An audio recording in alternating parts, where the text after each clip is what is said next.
Saint of the Day. April 12th. Saint Teresa of the Andes.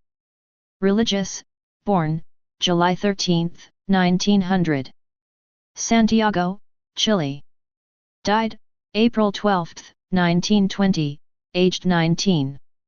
Los Andes, Valparaiso, Chile. Venerated in Roman Catholic Church. Beatified, April 3, 1987. Pope John Paul II. Canonized, March 21, 1993.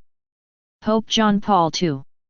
Major Shrine, Shrine of Saint Teresa of Los Andes. Feast, April 12. Patronage, against disease, against illness, ill people, young people, Santiago, Los Andes. Saint Teresa of Jesus of Los Andes, born as Juana Fernandez Soler, was a Chilean professed religious from the Descalced Carmelites. Fernandez Soler was a pious child but had an often unpredictable temperament, for she could be prone to anger and being vain but could also demonstrate her charitable and loving nature. She seemed transformed when she decided to become a nun, and her character seemed to change, for her sole ambition was to dedicate herself to the service of God. But her time in the convent was cut short due to her contracting an aggressive disease that killed her. She knew she would die but was consoled knowing she would be able to make her profession before she died. Juanita Fernandez Soler was born on July 13, 1900 in Santiago, Chile. Educated in the faith by her parents from an early age, she had a precocious inclination towards prayer and doing good.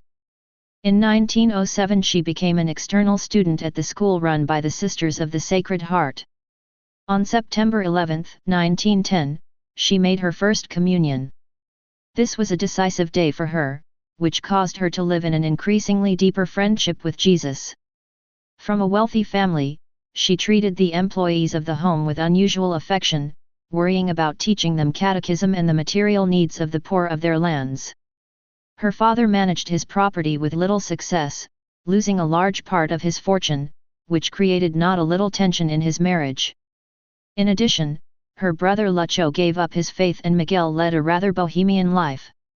In the midst of these family difficulties, she was the angel who watched over all. When she was 15 years old, she declared that Christ captivated her. Shortly after, she became a boarder in college, something which caused great pain.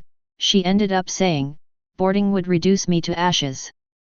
She came to the decision to be faithful to her life as a student as a way of surrendering herself to God's will, and she made an effort to be an exemplary pupil. Not long after her entry, as a result of a conversation with one of her teachers, she began discerning a possible vocation. When she was 17, she read Saint Teresa of Jesus, which moved her to live her prayer as friendship and commitment to others. She also got to know the writings of Saint Teresa and B.L. Elizabeth of the Trinity, with whom she felt a great affinity. She desired also to be God's house and the praise of His glory. She began writing to Mother Angelica, the prioress of the Carmelite nuns in Los Andes, and raised with the prioress her concerns about a vocation. A year later, when her sister Lucia married, she left boarding school in order to learn household management and to come out in society. She was a happy young sportswoman who loved the outdoors. She also taught catechism and gave classes to children from disadvantaged families and helped the missions. She had no doubt about her vocation, but she was not sure if she should become a Sister of the Sacred Heart or a Descalced Carmelite. When her mother learned of her vocation, she tried to test it in various ways to dissuade her, but was surprised at the sweetness and equilibrium with which she reacted. On January 11 she met the Carmelite nuns community and all her doubts disappeared, as she was captivated by the sisters' simplicity, familiarity in relating, and spontaneity. When her family became aware of the news, her brothers tried to dissuade her, but her parents gave their permission. She entered Carmel on May 7, 1919, changing her name to Teresa of Jesus. There she came to know the writings of Saint John of the Cross, which assisted her prayer to mature. She carried on a real apostolate with her letters to family members and friends, urging them to become friends with God, to be happy and to have gratitude. They are letters written with a great deal of affection and understanding.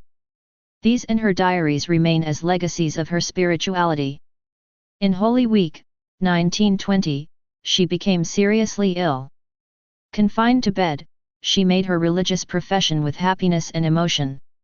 She died on the 12th of April. Her life and her spirituality are like a light radiating God in Chile and throughout Latin America. Her sanctuary is a place of pilgrimage where many people are once more united with God and their faith.